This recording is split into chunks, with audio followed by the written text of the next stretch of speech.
ನನ್ನ ಹೆಸರು ಅಪ್ಪಾರಾವ್ ಪೂಜಾರಿ ಅಂತ.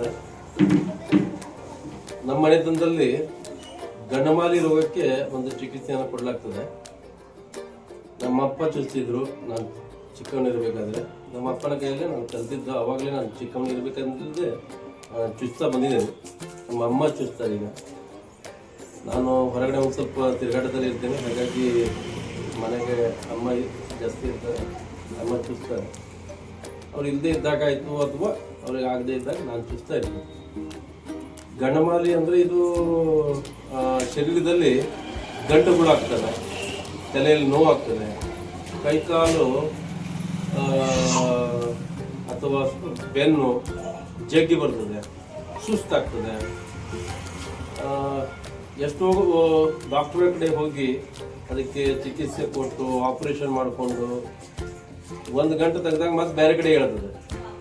ಹೀಗೆ ಶರೀರದಲ್ಲಿ ಗಂಟುಗಳು, ನೋವು ಈ ರೀತಿ ಆಗಿ, ಅಥವಾ ಅರ್ಧತೆರೆ ನೋವು, ಹೀಗೆ ಬೇರೆ ಬೇರೆ ರೀತಿಯ ಈ ಗಂಡಮಾಲಿ ಇದರಿಂದ ಜನರಿಗೆ ತೊಂದರೆ ಆಗ್ತದೆ. ಈ ಒಂದು ರೋಗಕ್ಕೆ ನಮ್ಮ ಮನೆಯಲ್ಲಿ ಚಿಕಿತ್ಸೆ ಅಂತ ತಲಾಂತರದಿಂದ ಕೊಡ್ತಾ ಹೋಗ್ತಾರೆ. ನಾವು ಈಗಲೂ ಮಾಡ್ಕೊಂಡು ಬರ್ತಾ ಇದ್ದೀವಿ. ವಾರದಲ್ಲಿ 2 ದಿನ, ರವಿವಾರ ಮತ್ತು ಬುಧವಾರ ನಾವು ಈ ಚಿಕಿತ್ಸೆಯನ್ನು ಕೊಡ್ತೀವಿ. ಹಾಗೆ ತಿಂಗಳಿಗೆ ಒಂದ್ಸಲ ಅಮಾವಾಸ್ಯೆಗೂ ಸಹಿತ ಜನ ದೂರದಿಂದ ಬರ್ತಾರೆ, ಕೊಡ್ತಾರೆ. ಎಲ್ಲೋ ಕೆಲವಷ್ಟು ಆರಾಮಾಗದೇ ಇರ್ಬೋದು, ಒಂದು ಚಿಕಿತ್ಸೆ ಫಲ ಕಾಣದೇ ಇರ್ಬೋದು. ಸಾಕಷ್ಟು ಫಲ ಕಂಡಿದ್ದೀವಿ. ನಾನು ಚಿಕ್ಕವನಿರ್ಬೇಕಾದ್ರೆ ನಾನು ನೋಡಿದ್ದೀನಿ, ನಮ್ಮ ಅಪ್ಪ ಚುಚ್ಚಿದ್ರು.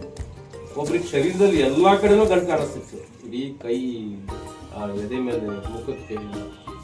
ಇದು ನೋವು ಕಡಿಮೆ ಆಗಲಿ ಸಾಧ್ಯನೇ ಇಲ್ಲ ಅಂತ ನನ್ನ ಮನಸ್ಸನ್ನು ನಾನು ಅನ್ಕೊಂಡಿದ್ದೆ. ಅದೇ ಹೆಣ್ಮಗಳು ಒಂದೂವರೆ ತಿಂಗಳು 2 ತಿಂಗಳಲ್ಲಿ ವಾಪಸ್ ಬಂದು ನನ್ನ ತಂದೆ ಮತ್ತು ನಮ್ಮ ತಾಯಿಗೆ ಬಟ್ಟೆ ಆಯಾರ ಮಾಡಿ ಹೋದ್ರು. ಅವಾಗ ನಾನು ಗುರುತಿಸ್ಲಿಕ್ಕೆ ಸಾಧ್ಯ ಆಗಲಿಲ್ಲ. ಆ ರೀತಿ ಅವರಲ್ಲಿ ಬದಲಾವಣೆ ಆಗಿತ್ತು. ಒಂದು ಒಳ್ಳೆ ಇದು ಒಂದು ಬಹುಶಃ ಹಳೆ ತಲೆಮಾರಿನಿಂದ ಇದಕ್ಕೊಂದು ಚಿಕಿತ್ಸೆ ಕಂಡುಹಿಡಿದಿರ್ಬೋದು. ಅಲ್ಲಿ ಕೇವಲ ಕಿವಿ ಚುಚ್ಚೋದ್ರ ಮೂಲಕ ಇದು ನಿವಾರಣೆ ಆಗ್ತದೆ.